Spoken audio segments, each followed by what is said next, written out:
EBF Noticias, elblogoferoz.com, una manera distinta de informar.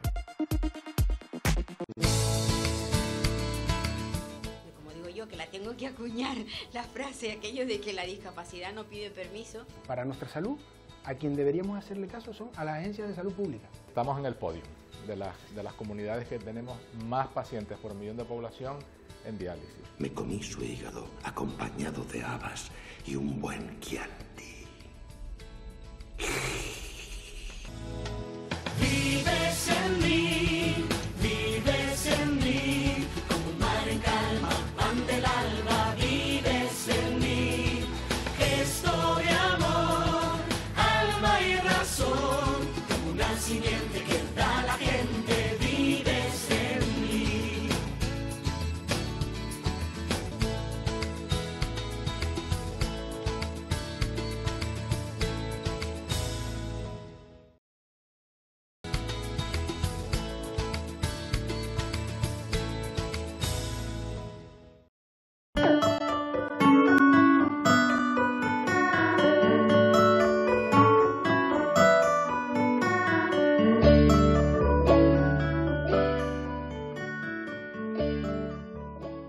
Primero voy a decir que ha sido muy positivo, que estoy muy contenta porque tenemos una audiencia muy grande, de 60 y pico mil personas que nos escuchan. Eso ya es algo positivo y además relevante, ¿no? Y luego también que el objetivo que nos marcamos con el proyecto, que fue dar conciencia a la gente de que la discapacidad es algo... bueno, que como digo yo, que la tengo que acuñar, la frase, aquello de que la discapacidad no pide permiso, ha entrado muy de lleno en muchísimas familias y en mucha gente. Y de hecho lo veo a través del Facebook, porque tenemos una página donde colgamos los programas y bueno, me mandan muchísimas notas, me escriben incluso de otros países, de México, de Chile. Estoy súper contenta, o sea, yo no pensé, o sea, al principio cuando yo presenté el proyecto, no creí que iba a tener esa repercusión y la verdad es que estamos muy contentos.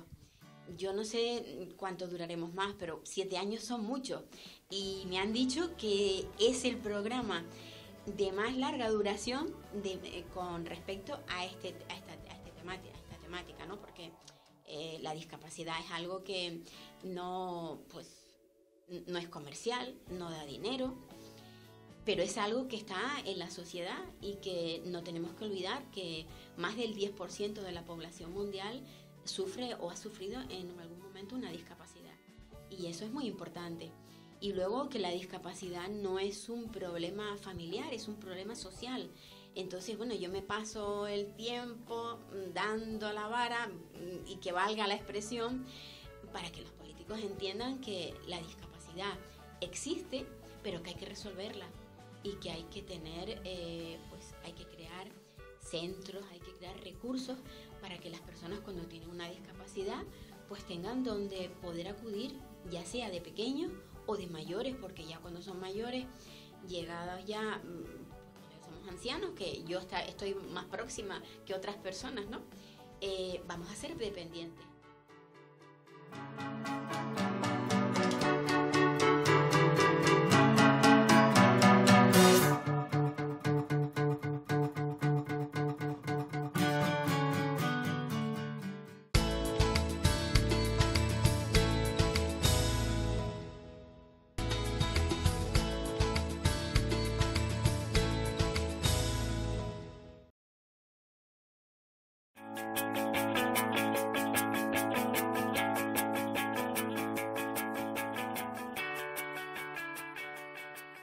Una vez que hacemos este tipo de tratamiento con plasma rico en plaquetas, muchas veces pues para quitar también las lesiones que ya tiene el paciente y acelerar un poquito más el proceso de curación, muchas veces utilizamos tecnología de láseres.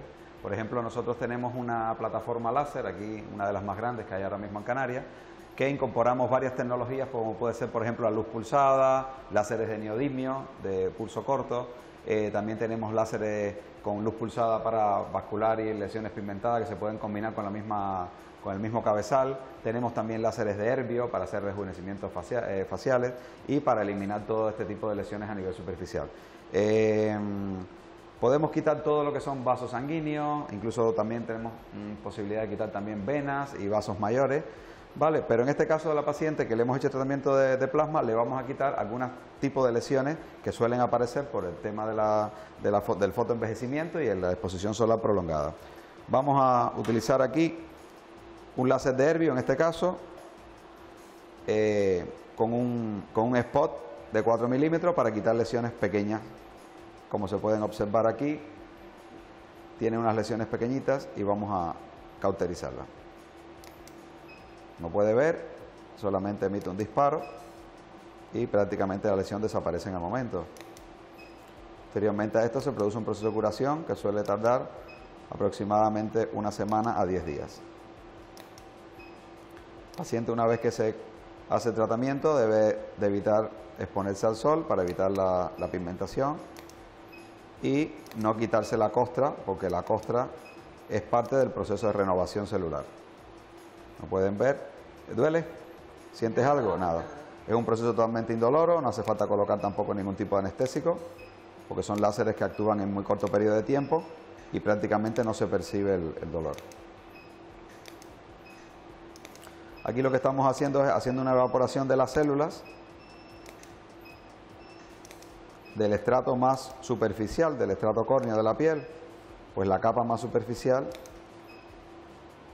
le hacemos una ablación y las células, por un proceso de deshidratación, pues son renovadas por células más jóvenes. Un poquito hacia acá. Así vamos haciendo un poquito, rectificando un poquito donde quiera que haya una lesión. Y queda el cutis mucho más fresco, más homogéneo, que eso también es un signo de belleza y de juventud, el no tener lesiones cutáneas. Muchas veces los médicos estéticos nos preocupa a veces un poquito más las arrugas y demás, pero debemos tener mucho cuidado también con el tema de las lesiones, que ya son un problema más serio y que pueden suponer, a corto o largo plazo, pueden suponer ya un problema de verdad de salud para el paciente, el tener lesiones que pueden malignizar o pueden cambiar la celularidad que tienen y darle una complicación al paciente.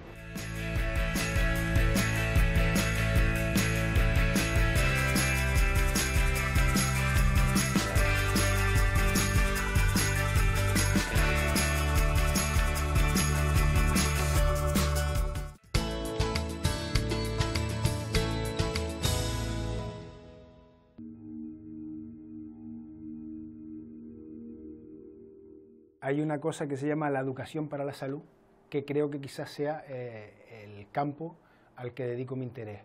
Y efectivamente, formación e información van de la mano y son clave en muchos ámbitos de la vida.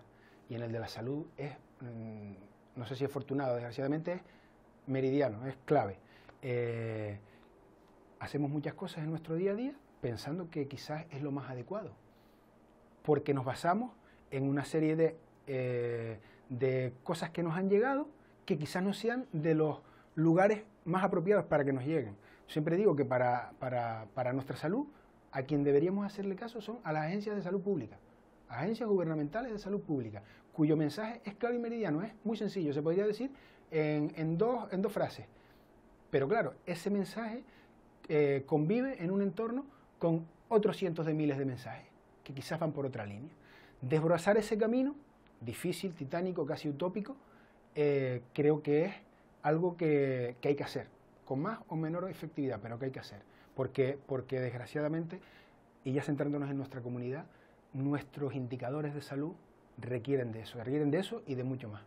Los expertos, los que saben de verdad, te hablan de multitud de factores, unos con mayor peso que otros. Por ejemplo, se ha visto una relación directa entre cambio a un estilo de vida moderno, entre comillas, con incremento de la prevalencia de distintas enfermedades, llámese diabetes, problemas cardiovasculares, obesidad por descontado. Hay una gráfica muy bonita relativa a la Macaronesia, en que tú ves desarrollo económico de los archipiélagos de la Macaronesia y se superpone a ella problemas de salud de la población de esos archipiélagos. Los archipiélagos menos desarrollados, menos prevalencia de distintas enfermedades. Canarias, como archipiélago de la Macaronesia más desarrollado, mayor prevalencia. hay una correlación directa. ¿Qué ha pasado en ese camino? Pues muchas cosas. Hay que echar la vista con detalle para ver qué ha pasado. Pero una de las cosas, cambios en el modelo de alimentación y consumo y de actividad física, para empezar, derivados del cambio de modelo económico, que trae muchas cosas buenas y a veces no trae otras cosas que no son tan buenas.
Mi nombre es Rubén Cabrera, soy el chef del restaurante La Cúpula dentro del Hotel Jardines Nivaria, Costa de Eje, Tenerife.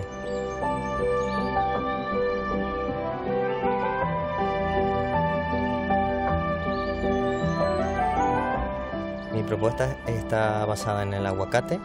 He intentado hacer una fusión con camarón soldado, hinojo y hoja de capuchina.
Ahora, época de verano, nos vamos de vacaciones.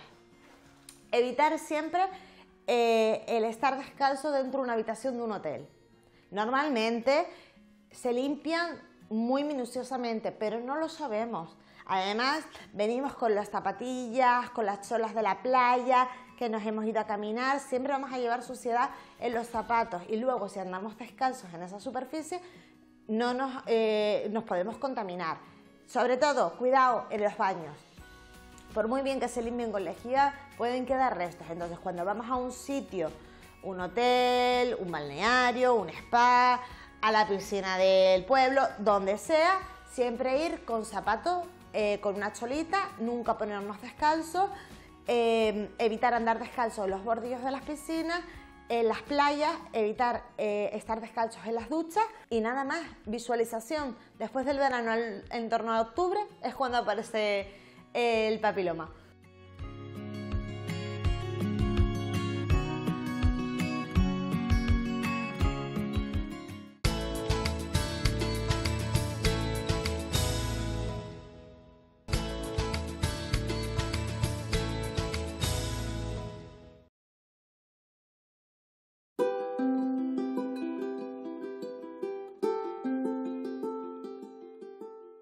Canarias tenemos un número de pacientes en diálisis por millón de población superior al resto de comunidades autónomas en Canarias. Estamos, digamos, en el podio de las comunidades que tenemos más pacientes por millón de población en diálisis, número 1. Y también tenemos más pacientes diabéticos en diálisis. Es decir, que aproximadamente el 40% de los pacientes en diálisis, el 40-45% son diabéticos, frente a alrededor del 20-25% de pacientes diabéticos en diálisis en la península. Es decir, sí, la respuesta es sí. Si a esto le añadimos que tenemos una incidencia de obesidad en Canarias, junto con Andalucía, de las superiores que hay en España, y que la obesidad es un factor de riesgo de hacer diabetes en el futuro, si no se baja de peso, si no se hace una vida saludable, actividad física, etcétera, más tenemos más sobrepeso, como digo, y tenemos más complicaciones de la diabetes, pues podemos concluir que efectivamente en Canarias tenemos probablemente, y tendremos en el futuro, si no somos capaces de reducir la obesidad, en el futuro tendremos más diabetes y más enfermedad renal crónica, porque es la historia natural de la obesidad. Por tanto, hay que actuar pronto en atajar ese problema, que es un problema que va incrementándose en todos los sitios del mundo. Por ejemplo, en China, donde la pirámide de población eran muchos jóvenes y poquitas personas mayores, pues esa pirámide se está horizontalizando, y hay gente joven, pero ya hay muchos mayores porque la esperanza de vida se ha incrementado y ha aumentado la diabetes tipo 2, la enfermedad renal crónica, etc.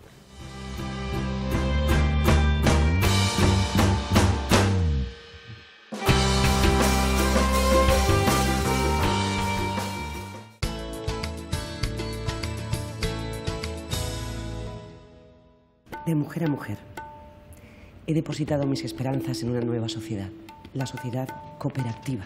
Tengo una socia, Rushingama. Es viuda y sufre una discapacidad provocada por la polio. Vive con sus 2 hijos y con su suegra ciega, a los que tiene que cuidar. Nuestra sociedad le permite trabajar desde casa, para así sacar adelante a su familia. Pero sobre todo, se ha ganado el respeto de los que antes la excluían. Ahora ella y miles de mujeres en la India tienen una oportunidad real de salir adelante. ¿No es eso por lo que luchamos todas?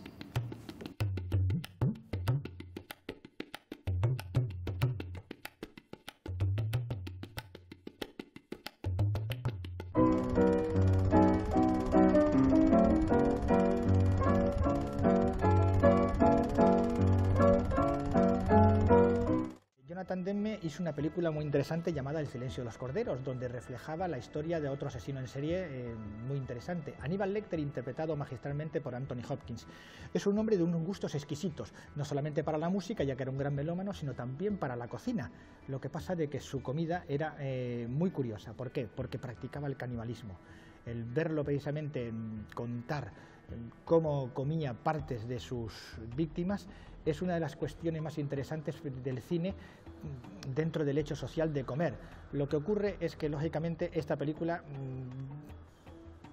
provoca en la gente totalmente rechazo a la comida. Si vemos la continuación que hizo Ridley Scott con su película titulada precisamente Aníbal, pues no hay escena más impresionante y a la vez más desagradable que ver cómo al personaje que interpreta Ray Liotta le abre la cabeza en vida y le da de comer su propio cerebro. Insisto, con esto ya damos por terminado la sección dedicada a la comida en el cine de una forma bastante desagradable, pero no olviden que dentro del cine gastronómico hay películas maravillosas que seguramente en familia todos podremos disfrutar. Muy ambiciosa, ¿verdad? ¿Sabe qué aspecto tiene con ese bolso bueno y esos zapatos baratos? Tiene aspecto de hortera. Aspecto de hortera apañada y con cierto gusto. La buena alimentación le ha proporcionado una constitución fuerte, pero solo una generación la separa del hambre. ¿No es cierto, agente Starling? Y ese cutis que quisiera disimular es el típico cutis de una campesina. ¿A qué se dedica su padre? ¿Es minero de carbón? ¿Apesta lámpara de carburo? Sé que era usted una presa fácil para los chicos. Se dejaba sobar en los asientos traseros de los coches, soñando solo con escapar de allí, con ir a donde fuera. Y así fue como llegó hasta el FBI. Adivina muchas cosas. pero ¿será capaz de dirigir esa gran intuición hacia usted mismo? ¿Qué me contesta? ¿Por qué no se mira a sí mismo y escribe lo que ve? O quizá le da miedo.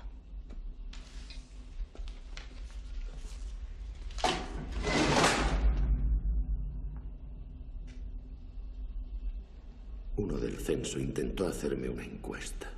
Me comí su hígado, acompañado de habas y un buen Chianti.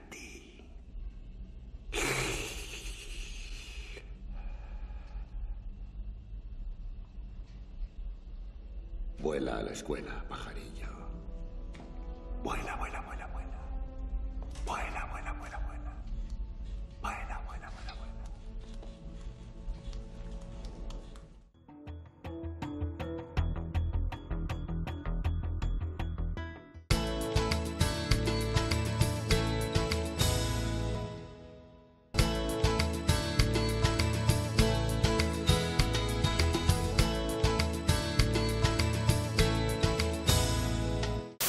Dormir es uno de los mayores placeres de la vida, pero también una necesidad.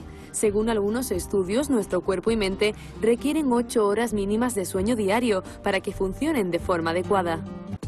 Si somos incapaces de dormirnos, nos desvelamos varias veces durante la noche o nos levantamos más temprano de lo previsto, es posible que padezcamos uno de los trastornos más frecuentes del sueño y que afecta a 3 millones de andaluces, el insomnio. Lo que se conoce como insomnio secundario suele ser producido por una serie de factores ambientales, medicamentosos, médicos, y luego está lo que es el trastorno primario, que ya es un trastorno más estructurado, más elaborado y que suele ser muchas veces de causa de tipo familiar o de incidencia familiar. Se considera un insomnio primario cuando un paciente tiene al menos 2, 3 episodios de insomnio a la semana y al menos un mes continuo de insomnio. Además, durante la noche hay momentos en que algo o alguien nos puede quitar el sueño. De hecho, los datos apuntan que a partir de los 40 años ronca un 40% de los varones y entre un 20 o 30% de las mujeres, y se incrementa con la edad. La apnea implica una falta de oxigenación durante el sueño y eso tiene repercusión en órganos vitales como el cerebro, el corazón, los riñones. Entonces, la apnea no tratada puede derivar en el futuro del paciente en cuadro de hipertensión, de cardiopatía isquémica, de accidentes vasculares cerebrales. Entonces, sí, es que eso sí que tiene repercusión en la salud del paciente. Los trastornos del sueño también pueden afectar a los pequeños de la casa. Suelen resistirse a acostarse por miedo a la oscuridad o por inseguridad al sentirse solos. Por ello, ocupan su tiempo con actividades que promueven aún más su imaginación. Esto influye a la hora de irse a la cama y desencadena pesadillas o terror nocturno. En la pesadilla el niño se despierta, recuerda perfectamente lo que le ha ocurrido y la manera de actuar en estos casos pues es tranquilizarlo, decirle que no es real y sin ningún tipo de medicación esperar que se duerma y nada más. En el terror el niño no se da cuenta de lo que le está ocurriendo, no se despierta, ocurre en la fase no REM, que es la fase de sueño profunda. Es más, si al niño se le despierta, porque llame la atención a los padres y lo despierte, el niño se mostrará extrañado.